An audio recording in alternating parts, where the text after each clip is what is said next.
In this video, we are going to look at the facial bones, which are the bones of the face, or the bones that don't touch the cranium.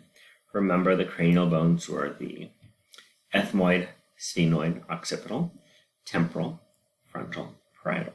So we're looking at the bones that don't touch the brain. Now, I might throw in some of the cranial bones as well, just because we'll get better views of them here.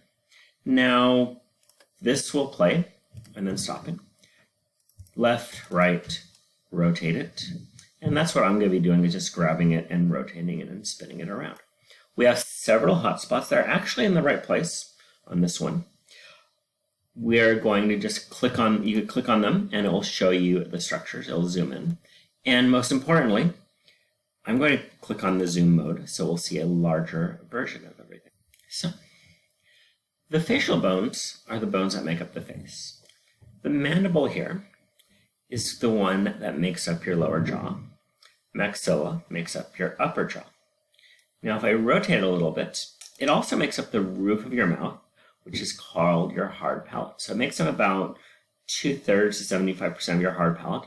Then you have this bone called the Palatine Bone.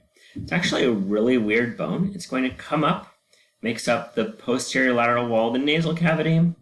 Then it's going to actually come up right there and make up part of your orbital cavity. We have inside the nose the vomer and the inferior nasal concha bone. We have the lacrimal bone right there and the nasal bones. I'm going to start with the mandible, which is your lower jaw. So this is the mandible. We learned that your chin is called the mental protuberance. And there's a little foramen right here called the mental foramen. So mental protuberance is your chinny chin chin. Mental foramen is this hole that blood vessels and nerves go through. And this whole area is the body. Now, your teeth are in these things called alveolar processes. And they're holding your teeth in place. And your teeth are made up of 4 incisors on the top and the bottom, cuspids, 2 on the top, 2 on the bottom, premolars, so 2 premolars, 1, 2, and then 2 or 3 molars, depending on if you've had your wisdom teeth pulled out or not. So this person looks like they've had their wisdom teeth pulled out. Now, we have an angle right there in your jaw. That is called the mandibular angle. Then we have this straight piece right there called the mandibular ramus. And there's a head right there. And technically it's a condyle because there's 2 of them. There's one here and one on the other side. So this is the condyle. It fits in the mandibular fossa of the temporal bone right there. And this bone is going to form a hinge joint to let your jaw open and close. Now, this is the maxilla. So the maxilla, again, has alveolar processes right there that house the teeth, incisors, cuspid, premolars, molars. And it makes up the bottom part of your orbit. So remember, this was the superior orbital border and the superior orbital foramen, inferior orbital border, inferior orbital foramen. This process is the frontal process because it goes up to the frontal bone. Now, this process is called the zygomatic process. Remember, we have a zygomatic process here and a zygomatic process here. Uh-oh, what's missing? The zygomatic bone. So this is the zygomatic process right here. So infraorbital margin zygomatic process right here because it's touching the zygomatic bone. Since the zygomatic bone is missing on that, how can I forget the zygomatic bone? Let's learn the processes on the zygomatic bone. Remember the frontal process right there? The zygomatic process right there? Well, this is the frontal process of the zygomatic bone because it touches the frontal bone. This is touching the zygomatic process of the temporal bone, so we're going to call it the temporal process. This is touching the maxillary, so we're calling it the maxillary process. While we're at this angle, we have the lacrimal bone right here. And there's a fossa right there that is going to go into the nasal cavity. So here is the lacrimal bone, and there's the fossa. So you can clearly see it's going into, as a channel going into the nasal cavity. And basically, tears are going to wash across your eye and through this into your nasal cavity. That's why when you're crying a lot, your nose is running. It's not snot, it is tears. Might be some snot too. So inside the nasal cavity, we have the vomer and the inferior nasal concha. So here somebody stuck the camera right into this poor guy's nose. So here's the vomer. It's making up the bottom part of the nasal septum.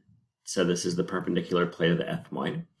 And remember, the ethmoid bone is a cranial bone because it touches the brain. So this is going to form the septum. The inferior nasal concha is a separate bone from the middle and superior nasal conchas, but it serves the same function, slowing down air as it's going through. So as I rotate some more,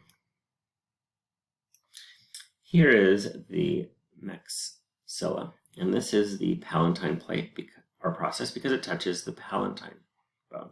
Now this right here is going to break the rules. It's called the horizontal plate. This is the perpendicular plate. This is the horizontal plate. It breaks our naming pattern. So the horizontal plate makes up the end of your hard palate, and that's part of the palatine bone because this is the palatine process. This is the horizontal plate, and we can actually see some of the inferior nasal conchal bone right there, and the vomer right there. Yes, they put a yellow bone next to a yellow bone. I really wish they wouldn't do that. Green's so much better. So there's the horizontal plate. Here is the perpendicular plate, and this top part actually extends into the bony orbit. The vomer's right there. Here is our nasal concha. Here is our inferior nasal conchal bone. And again, the sphenoid bone has these pterygoid processes. I just like saying pterygoid. We could actually see the condylar canal there, and the condyles of the occipital bone. So this is an occipital condyle. Lets you say no, I mean yes. And here is the carotid canal right there. So here's the carotid canal. It actually goes in, meets up with the foramen lucernum, and goes into the cranial cavity. So lastly, we have our orbit right here. And I'm really doing this to stress this is the frontal process, zygomatic process, so it's named for the bone it touches. Zygomatic process, maxillary process. Zygomatic process, this is the temporal process. Now here's the lacrimal bone. And remember I said the palatine bone is going to stick up? That is the orbital process. It is a nanometer long. It is sticking into the orbit. And in a real skull, these would actually be all fused with sutures. The skull you could actually take apart very easily. And while you're here, take a peek inside the cranial cavity again.